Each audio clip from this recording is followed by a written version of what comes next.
শুধু তোমার বাণী নয় গো হে বন্ধু,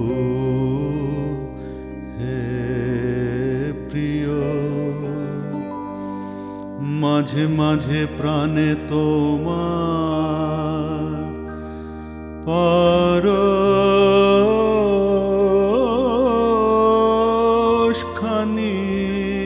দিও।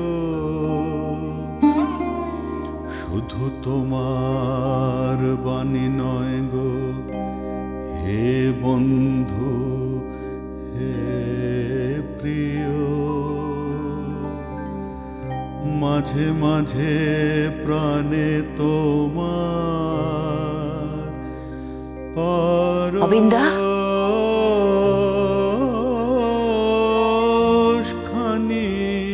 অবিন্দা, শুধু তোমার বাণী নয় গো হে বন্ধু। আসছি। তোমার বাড়ি, তোমার ঘর, আমার অনুমতি নিচ্ছ যে? প্রথম থেকে ঝগড়া শুরু করছো দেখছি। ঝগড়াটা তো আমি করতে এলাম।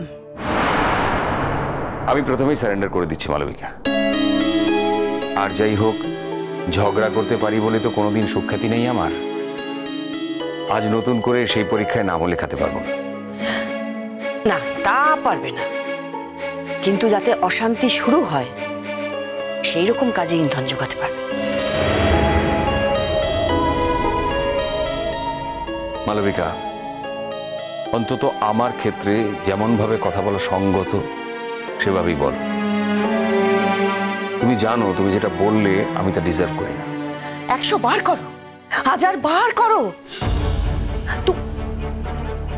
আচ্ছা আচ্ছা, মেঘলার মধ্যে তুমি কি এমন দেখলে অবিন্দা, যে এই বয়সে ওই একরত্তি একটা মেয়ের কাছে আমাকে মাথা নোয়াতে বাধ্য করলে তুমি? আমি তোমাকে মেঘলার কাছে মাথা নোয়াতে বাধ্য করেছি? শুধু মেঘলার কাছে নয়, ওই এক বাড়ি ভর্তি লোকের সামনে তুমি আমার মাথা নিচু করে দিয়েছো। সেদিন তুমি যা যা বলেছো অবিন্দা, অবিন্দা, শুধু আমি বলে তারপরেও তোমার সঙ্গে দেখা করতে এসেছি, এটাই কি যথেষ্ট নয়? মালবিকা, একটা সাধারণ জিনিসকে তোমরা অস্বাভাবিক বানিয়েছো। কেউ কিচ্ছু অস্বাভাবিক বানায়নি অবিন্দা। তুমি আর সবকিছুর মধ্যে থাকো না। তুমি সবসময় অনেক অনেক ওপরে থাকো, ওপর থেকে সবকিছুকে দেখো, আর সেই কারণেই তুমি এই কথাটা বলছো। আমার তো আর কিছু দেখার দরকার নেই। আমি শুধু দেখেছি একটা মেয়ে যার গানের প্রতিভা আছে, সেই প্রতিভাটাকে আমি বিকাশ করার সুযোগ এনে দিয়েছি। আমি তো মনে করি না কোনো অন্যায় করেছি।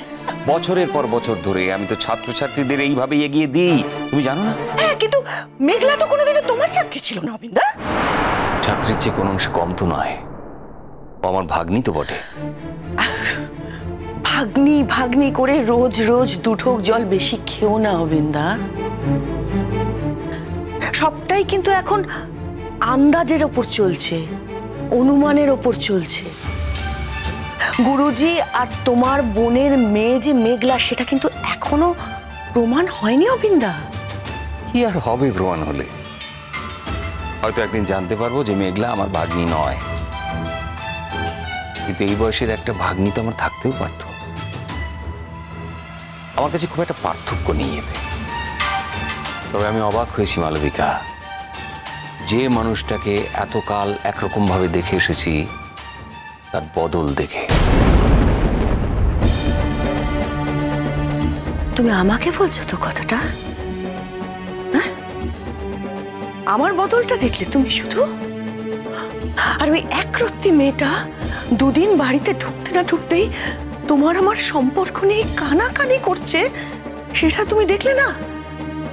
এই অন্যায়টা তোমার চোখে পড়লো না অবিন্দা? যে সম্পর্কটাকে তুমি আমি আমাদের মনের মধ্যে লালন করে রেখেছি, সেই সম্পর্কের গায়ে কাদা জল ছেটানোটা খুব খুব ভালো কথা, তাই না গো? মালবিকা, তুমি কিন্তু কথাগুলো নিজের কানে শোনোনি। মেঘলা যেমন গুরুজি আর আমার বোনের সন্তান নাও হতে পারে এত কিছুর পরে, তুমি যে কথাগুলো শুনেছ সেই কথাগুলো কিন্তু মেঘলা নাও বলতে পারে। সেই সম্ভাবনাও কিন্তু একেবারে বাদ দেওয়া যায় না। আমি তো এটাই বুঝতে পারছি না অবিন্দা, তুমি ওই মেয়েটার মধ্যে কি এমন দেখলে যে তুমি কন্টিনিউয়াসলি আমার সাথে তর্ক করে যাচ্ছ, আমাকে বারবার ছোট করছো। নিজেকে এভাবে ছোট করো না মালবিকা। তোমাকে ছোট হতে দেখলে আমার নিজের তৈরি করা পৃথিবীটাই তো ভেঙে চলে যায়। আমার নিজের পৃথিবীর ঈশ্বরী বলেই তোমাকে মেনে এসেছি এতদিন। এই জায়গাটা নষ্ট করে দিও না প্লিজ। চাই ভেবেছো, চাই ভেবেছো বলেই আমাকে লুকিয়ে এত বড় একটা ঘটনা ঘটাতে পেরেছিলে। শোনো মালবিকা, তোমাকে না বলা মানে কিন্তু তোমাকে গোপন করা নয়। দেখো, আমি সাংসারিক ঘোটালার ঊর্ধ্বে উঠে গানটাকে মর্যাদা দিতে চেয়েছি। আমি ভেবেছি একটি মেয়ে যখন ভালো গায় তখন তার গান সকলের সামনে পৌঁছানো উচিত। আমি সাংসারিক গোলযোগের সঙ্গে একে মেলাতে চাইনি। আমি তোমাকে বারবার বারণ করেছিলাম অবিন্দা। তোমার সব বারণই যে আমাকে শুনতে হবে এমন অহেতুক আশা তুমি কেন করছো মালবিকা? কি বললে তুমি অবিন্দা? সময়ের সঙ্গে সঙ্গে সব মানুষই বদলায় মালবিকা, কিন্তু এতদিন যে মানুষটা বদলায়নি সে যখন আজ আচমকা 360 ডিগ্রি বদলে যেতে পারলো, সেই বদলের সঙ্গে আমি বা তাল রাখবো কি করে তুমি বলো তো আমাকে? আমি 360 ডিগ্রি বদলাইনি অবিন্দা। আমি যেখানে ছিলাম, যেমন ছিলাম ঠিক তেমন আছি।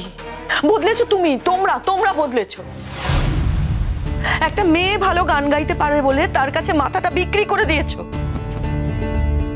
এই আমরার মধ্যে আর কে কে আছে জানি না।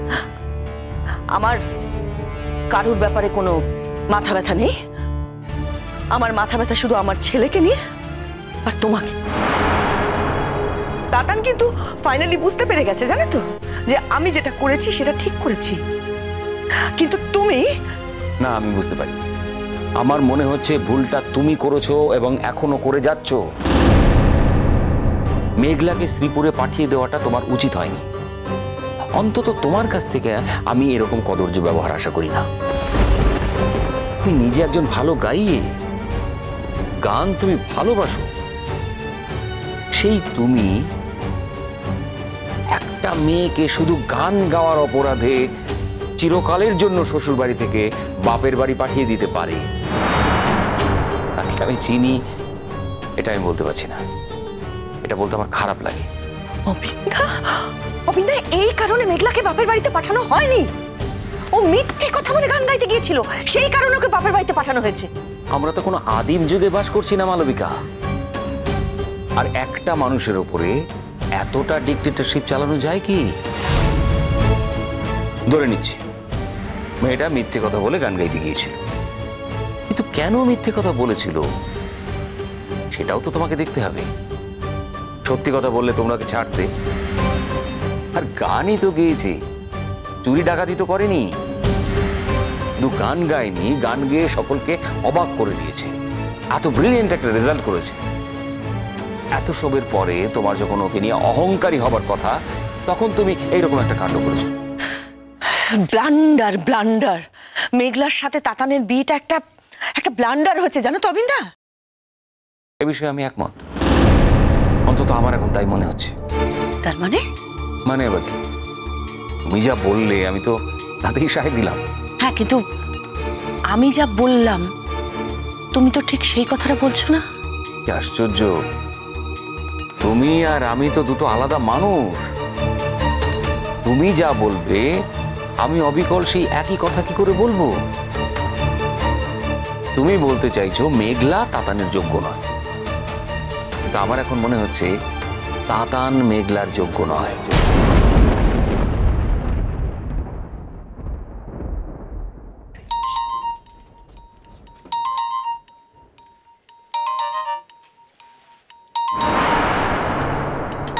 মাঝরাতে এভাবে কে ডিস্টার্ব করছে নাকি? বিরক্তিকর, ঘুমোতেও দেবে না।